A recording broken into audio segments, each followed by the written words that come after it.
وَلَبِثُوا فِي كَهْفِهِمْ 300 سِنِينَ کہ یہ تہ خانے میں جانے والے یہ نوجوان کہ اپنے غار میں 300 سال اور مزید 9 سال رہے. اس کی ایک توجہ تو امام رازی رحمۃ اللہ علیہ نے یہ کی ہے. میں مختلف اہل علم کی رائیں عوامی درسوں میں ان کا ذکر کرنا بالکل غیر ضروری اور بلکہ نامناسب سمجھتا ہوں، کیونکہ یہ درس کچھ صرف معلومات کے لیے تو نہیں ہو رہا، لیکن یہ ذکر کر دوں کیونکہ عام طور پر کتابوں میں اس کا تذکرہ ہوا ہے. امام راضی کا اندازہ یہ ہے کہ یہ 300 سال تو ہیں شمسی کیلنڈر سے، اور چونکہ اگر آپ چاند کے حساب سے حساب لگائیں تو اس میں 9 سال اور بڑھ جائیں گے. تو یہ فرق ہے. یہ گویا کہف کے اندر کے قیام کی ہی مدت ہے اور وہ پوری مدت ایگزیکٹلی 309 ہے، لیکن حساب لگاؤ تو کچھ اس میں تھوڑا سا فرق پڑتا ہے. تو دوسری ایک بات یہ بھی کہی گئی ہے، اور وہ شاید تاریخ کے مطالعہ کرنے والوں کے نزدیک زیادہ ایکوریٹ ہے، کہ 300 سال تو وہ رہے ہیں غار کے اندر، کہف کے اندر، اور جب ان کا راز فاش ہو گیا اور باہر چرچا ہو گیا اور وہ باہر نکل آئے اور عوامی زندگی بدلے ہوئے ایمانی ماحول میں گزارنے لگے، تو اب اس کے بعد وہ جس مدت تک وہ زندہ رہے وہ 9 سال کی تھی. واللہ عالم.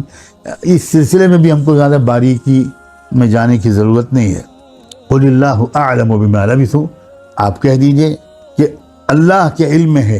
ایگزیکٹ مدت اللہ جانتا ہے. یعنی بار بار قرآن ہمارا ذوق یہ بنانا چاہ رہا ہے کہ بھئی جو جس چیز کو ہم نے مبہم رکھا ہے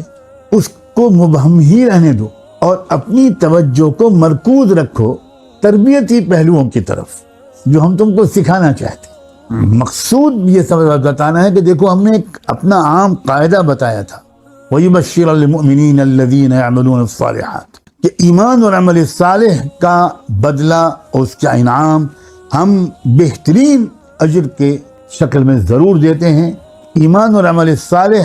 کے نتیجے میں کامیابی ملتی ہے، اور صرف کامیابی ملتی ہے. یہ ہے اصل یقین کا بٹھانا. تو اصحاب کہف کے واقعہ ہم نے اسی یقین کو بٹھانے کے لیے تم کو سنایا ہے. لہو غیب السماوات والارض، زمین اور آسمان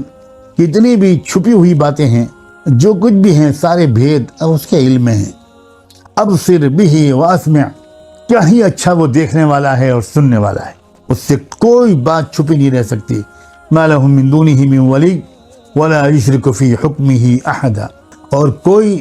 اس کے علاوہ کوئی کارساز نہیں ہے، اور وہ اپنے حکم میں، اپنی حکمرانی میں کسی کو شریک نہیں کرتا. اللہ کی عظمت، ایمان و یقین کی حقیقت کو حاصل کرنے کے لیے اصحاب کہف کے قصے کو بار بار دہراتے رہو. ہمیں دہرانا چاہیے، اس سے ہمارا ایمان مضبوط ہوگا کہ اللہ تعالیٰ کی قدرت کیا ہے اور اللہ کی سنت کیا ہے. یہ ذہن میں رکھیے گا. قدرت اور سنت، ان دونوں پر کامل یقین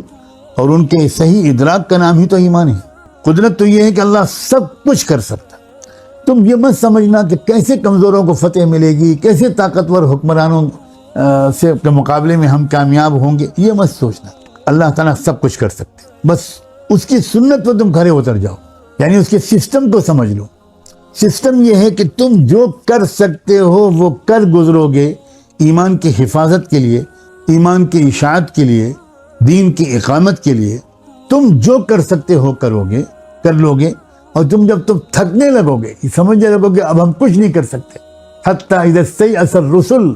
وظنوا الا ملجأ من اللہ الا الیہ، جب یہ اسٹیج آ جائے گا، ہمت ٹوٹنے لگی تمہاری، تب اللہ تعالیٰ دکھائیں گے اچھا تم جو کر سکتے تھے کر گزرے،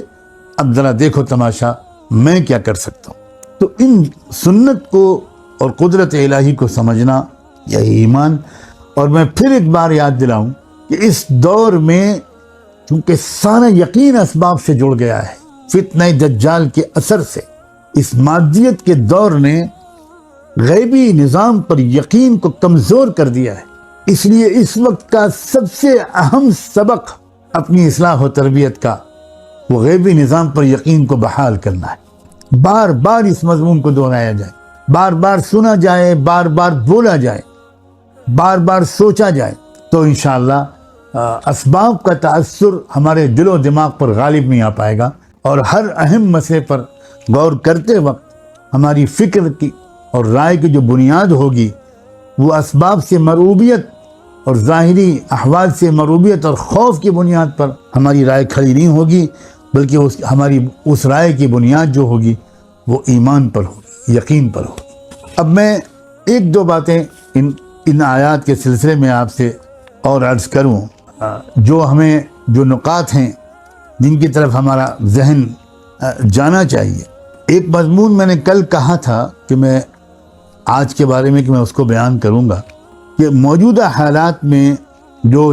دجالی فتنے کے پھیل جانے کا زمانہ ہے اور بظاہر دجال کی آمد ہے، ہم کیا سبق سیکھیں اصحاب کہف کے واقعے سے۔ انشاءاللہ میں مناسب سمجھتا ہوں کہ جب میں کل اگلی آیات کی تشریح شروع کروں گا، وَاتْلُ مَا أُوحِيَ إِلَيْكَ مِن كِتَابِ رَبِّكَ، تو اس مضمون کو اس وقت بیان کرنا انشاءاللہ زیادہ موزوں ہوگا۔ اس وقت میں صرف اتنی ہی بات پر اکتفا کرتا ہوں کہ یہ جو کہا گیا ہے کہ ہر جمعے کو سورہ کہف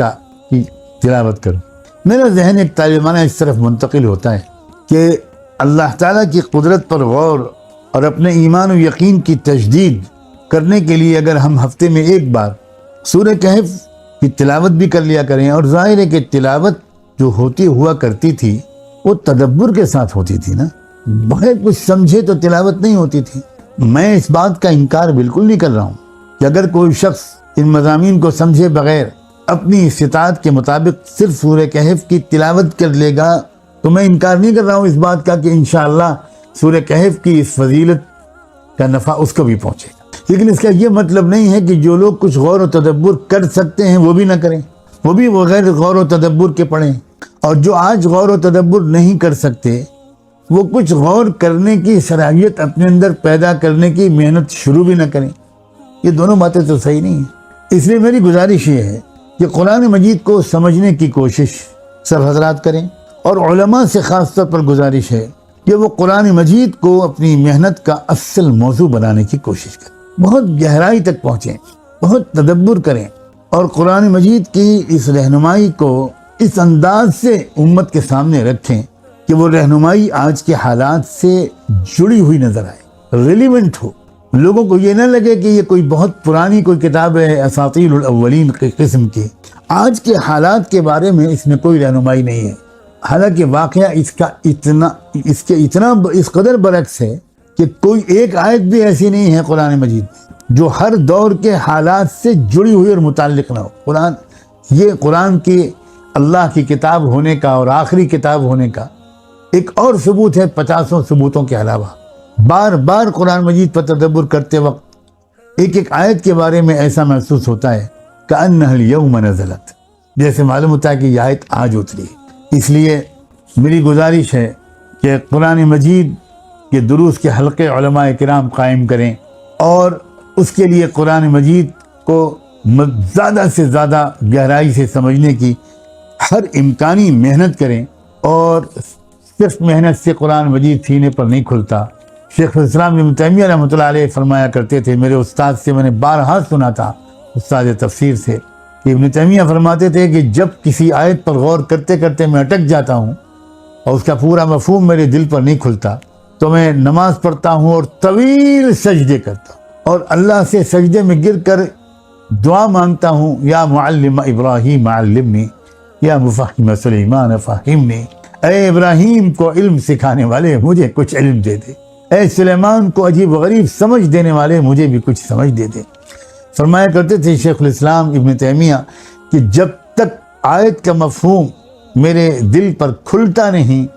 تب تک میں سجدے سے سر نہیں اٹھاتا۔ تو قرآن مجید کو سمجھنے کے لیے دعا کی بہت اہمیت۔ بعض حضرات نے تو مکہ مکرمہ میں جا کر قیام کر لیا تھا۔ آپ جانتے ہیں قرآن مجید کے ایک عظیم مفسر گزرے ہیں زمخشری، ان کا اصل نام تو جار اللہ تھا۔ جار اللہ کا مطلب اللہ کا پڑوسی، ان کا حقیقی نام یہ نہیں تھا۔ وہ قرآن مجید کے فہم کی تلاش میں مانگنے کے لیے مکے میں آ کر پڑ گئے تھے، اور وہ جب ان کو قرآن کی آیت پر غور کرنا ہوتا تھا وہ طواف شروع کر دیتے تھے، اور طواف کرتے رہتے تھے اور اللہ سے مانگتے رہتے تھے، اللہ یہ آیت سمجھا دیجیے، اللہ اپنے کلام کا یہ حصہ سمجھا دیجیے، اللہ میں بہت نہ سمجھوں، اللہ میں آپ کا ایک حقیر سا بندہ ہوں، اللہ مجھے سمجھا دیجیے۔ اور بالآخر کھلتا تھا ان کو، میں اپنے عزیز طلبہ کو شوق دلانے کے لیے عرض کروں، اللہ تعالیٰ میری نیت میں خلوص رکھے کہ 2 4 5 مرتبہ اس عاجز کو بھی تھوڑا سا تجربہ میری بساط کے مطابق ہوا۔ جس زمانے میں اللہ نے مدینہ منورہ میں جا کر مجھے بٹھایا تھا طالب علم کی حیثیت سے، تو کبھی کبھی ایسا ہوتا تھا کہ کسی آیت میں اٹک جاتا تھا۔ اب تفسیر پہ تفسیر کھول کے پڑھ رہا ہوں، یہ پڑھ رہا ہوں، وہ پڑھ رہا ہوں، لیکن شرح صدر نہیں ہو رہا، کچھ سمجھ میں نہیں آ رہا کہ اس آیت کا اصل مطلب کیا ہے۔ تو وہاں آسان تھا، بس چھٹی ہوتی تھی جمعرات جمعے کی تو بس احرام باندھا اور چلے گئے مکہ مکرمہ، اور نیت یہ کہ اللہ اس عمرے کو قبول کر کے اس آیت کو سمجھا دی، یہ رکاوٹ دور کر دی۔ اور کبھی کبھی ایسا ہوتا تھا کہ پورا طواف ہو گیا اور نہیں مطلب سمجھ میں آیا، طواف کے بعد والی 2 رکعت پڑھ لی، دیر تک مقام ابراہیم کے پیچھے دعا بھی مانگ لی، نہیں کچھ دل کھلا، زمزم جا کر خوب پیا اور پھر مانگا، تب بھی نہیں کچھ ابھی تک شرح صدر ہوا، پھر سعی بھی کر ڈالی صفا مروہ کی، اور پوری سعی میں ہر وقت وہی دعا مانگتا رہا، اور آخر میں بالکل مایوس ہونے لگا، یا اللہ کیا مطلب، اب تو واپسی ہے، کل واپس ہو جاؤں گا، کیا ہوگا اللہ۔ تو کئی مرتبہ ایسا ہوا ہے کہ بالکل طواف وداع کرتے وقت، رخصت ہوتے وقت اچانک دل میں کوئی مضمون کی بجلی کوندی اور دل مچل گیا کہ ہاں لگتا ہے کہ یہی صحیح ہے، مگر چونکہ اساتذہ نے یہ سکھایا ہوا تھا کہ کوئی مفہوم تمہارے اپنے ذہن میں آئے تو اس پر اعتماد نہ کرنا، بلکہ کتابوں کو کھنگالنا، اگر وہ مفہوم صحیح ہوگا تو انشاءاللہ کسی نہ کسی کتاب میں تم کو اس کی سند مل جائے گی۔ یہ بات بھی میرے استاد تفسیر حضرت مولانا اویس نگرامی رحمۃ اللہ علیہ فرمایا کرتے تھے۔ تو اس کا بھی بارہا تجربہ ہوا کہ اب اس کے بعد اب جو کتاب اٹھائی تو شاید پہلی ہی کتاب جو اٹھی اس میں وہی چیز وہ نقطہ مل گیا جو دل میں آیا تھا۔ علامہ اقبال بلا وجہ تو نہیں کہتے تھے، جو واقعی اقبالیات کے ماہرین اور اقبال کے شخصیت کو پہچاننے والے جو لوگ تھے، وہ غلط نہیں کہا تھا انہوں نے، جب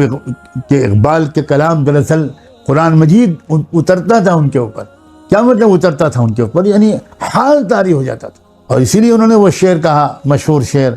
کہ تیرے ضمیر پر جب تک نہ ہو نزول کتاب، تیرے ضمیر پر جب تک نہ ہو نزول کتاب،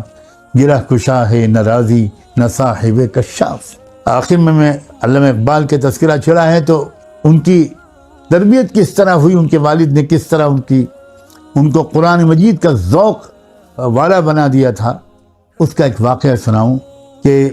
تہجد کے وقت میں علامہ اقبال کے والد نے ان کو پکارا کہ بیٹا اقبال ذرا میری بات سنو، تو اقبال اٹھ کر فوراً بھاگتے تھے اپنے والد کے پاس،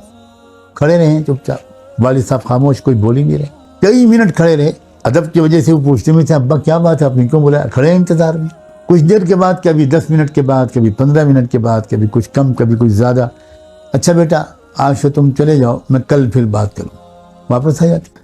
دوسرے دن پھر یہی واقعہ پیش آیا، پھر بلایا انہوں نے اقبال کو، اقبال پھر چلے آئے سعادت مند بیٹا، اور پھر خاموش ہیں والے، کچھ نہیں کہا۔ کئی منٹ کے بعد وہی کہا جو کل کہا تھا کہ بیٹا آج تو نہیں، پھر کل بات کریں۔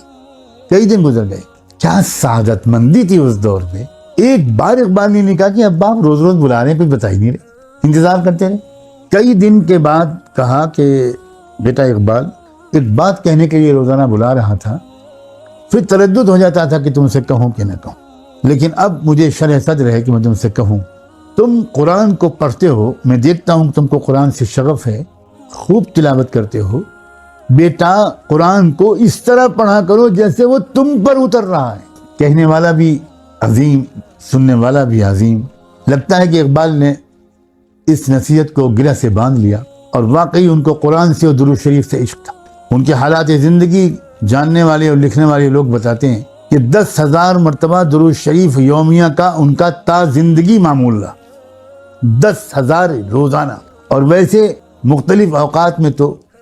انہوں نے 1,00,000 اور 1,25,000 مرتبہ بھی درود شریف پڑھنا ان کے سوانح نگاروں نے لکھا ہے۔ تو بے شک جس کو قرآن سے عشق ہوگا، جس کو رسول اللہ سے عشق ہوگا، کیا اس کو دل پر اس کا دل سراپا نور نہیں بن جائے گا؟ اللہ تعالی ہمیں اور آپ کو بھی توفیق دے، بدل لیں اپنے آپ کو۔ یہ جو ماڈرن زندگی کے جو منفی اثرات ہیں اور وہ بہت ہیں، اس کے میل کچیل سے، اس کی گرد و غبار سے